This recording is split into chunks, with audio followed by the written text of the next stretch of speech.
Hi, I'm Lauren with the Pikes Peak Library District, and today we're going to be talking a little bit about how to make simple jewelry out of wire.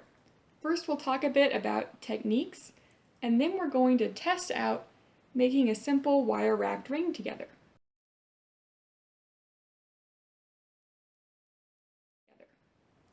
Now, the supplies that we're going to use for this project are a length of 20 gauge dead soft copper wire, a bead, or if you don't have a bead, we're also going to make one out of air dry clay using clay and a toothpick. And then last, a pair of scissors. You can also use, if you have them, wire cutters in place of the scissors. This last one is optional. You can do all of this with your hands, but if you have a pair of pliers, these are flat nose pliers, and they can be helpful with the last step. Now once you have these things, let's go ahead and get started. The most important terms to know when we're talking about wire jewelry are temper and gauge. So temper refers to how hard or soft the wire is. It starts at dead soft, which is the wire we're using today. This is extremely pliable, easy to manipulate, and easy to reshape even after you've worked it.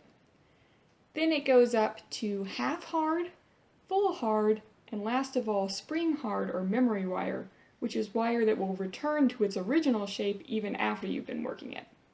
So depending on what project you're working on, you'll want different levels of hardness in your wire to make sure that it holds the shape. But when you're first starting out, it's better to start with something softer, so dead soft or half hard, because it's much easier to work with. The other important term that we mentioned is gauge. And gauge just refers to the diameter of the wire. It's a little bit counterintuitive, but the higher the gauge, the lower the diameter and the finer the wire. So this that we were looking at here is 20 gauge wire. It's really commonly used in wire wrapping, which is what we're doing with today. But you can also get much finer wires. This is 26 gauge wire here, and it could be used in projects like wire crocheting or wire knitting, which is when you use knitting needles or crochet hooks and you work metal the same way you would yarn. So this, as you can guess, is extremely fine wire. Most of the wire that you'll see in wire jewelry would range from 14 gauge to 28 or 30 gauge, with that wire wrapping that we're talking about today being more in that 20 to 24 range. So what gauge you're going to use will, just like with temper, depend on the exact project you're working on. But that's just a really important term to know when you're looking up what wire you want to use for your projects. Wire is a very versatile medium to work with, and there's a ton of stuff that you can do. Just to give you a few examples of the type of jewelry making that's done with wire, you can do wire weaving or crocheting, like I mentioned before, where you treat it almost like you would a yarn. You can also do wire wrapping, which is what we'll be trying out today, and that's when you connect or link pieces of wire by wrapping them around each other rather than by using soldering like with other forms of jewelry making. There's also chain linking, which is linking together loops of wire that you've made, and that's how things like necklaces are formed. And you can also use wire to make your own findings. So these are the pieces that are used in jewelry making, like these hooks for earrings, or head pins, or these little jump rings here, clasps for bracelets. All those sorts of things can be made with wire, even though they're more commonly bought in bulk. So you can see that there's a ton of different stuff that you can do with this once you start to get into wire-made jewelry. Now we're going to go ahead and get started with today's project. The first thing that we're going to do is get our bead ready. So if you have a pre-made bead, you're ready to move on to the next step. But first, if not, we're going to be making our own bead out of air dry clay. Making your own beads out of air dry clay is really easy. So what you do is you'll take your packet of air dry clay and you'll just pinch off a small amount. How large it is will depend on the size of the bead you want to make. And then you really just roll it in your palm here, or shape it with your fingers until it reaches the shape that you want. Once you're happy with how it's looking, you'll just take a toothpick or pen or anything with this shape, and you'll go ahead and poke it through.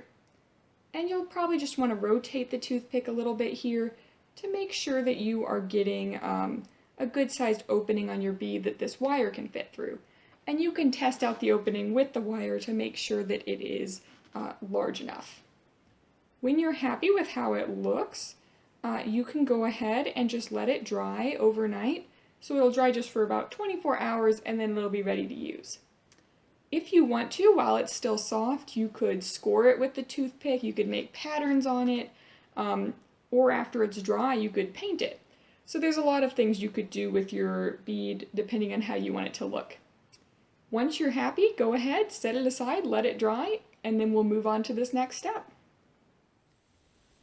Alright, so what you'll do is you'll take your length of wire and you will string your bead on it. So just poke the wire through the center hole of the bead and then go ahead and pull it all the way through until it's at the center of the wire. Now at this point, if you had a ring mandrel, you could just choose out the size that you want, like a size 7 or size 8, like you would see in ring stores. But what I'm going to do today is just size it directly off my finger. So all you'll do is you'll place it on the top of your finger and you'll wrap it around first the one side and then the other side. And at this point I'm going to make sure it's a little bit more ring shaped, right? And then stick it back on, make sure it's sized about right, and when I'm happy with it, I'm going to go ahead and secure it. Now, once I've got the size that I want, I don't have to keep it on my finger. It should hold its shape, so I can take it off now and I can begin the securing process. So what I'm going to do is take this left wire and just wrap it once here around the bead. And then I'm going to take this right wire and do the same thing. Wrap it once the opposite direction around the bead. And that's really just to hold it in place. Now once you've got that, you can go ahead and just continue wrapping, and you'll just do exactly that, wrapping the one way, wrapping the other way, just to hold that wire in place. And you can kind of adjust and see, how do I want it to look on the ring? How do I want it to be wrapped around there? And you're going to continue this process until you have about 1 inch of wire left on either side. And you can see I am, let's go one more time, a little bit longer on the right side than the left side, but that's not a huge deal. And once I'm happy with how that looks, now the last step is just to secure it on the band. So I'm going to do that just by taking one side, poking it around through the band, and then wrapping it maybe 3 times just here to hold it into place. And then when you get to the end, you can take a pair of scissors and you can snip them off. There you go. So that's this one side. Now let's do that same thing on the left side. We're going to poke it through, pull it around, poke it through, pull it around, and this one we'll just trim a little bit off at the very end here, as close as we can get. And then at that point you can trim it closer, you can press it in with your fingers, or if you had the pliers, I just want to show you how this looks, you would take those and you would crimp it like this, just to hold it in place.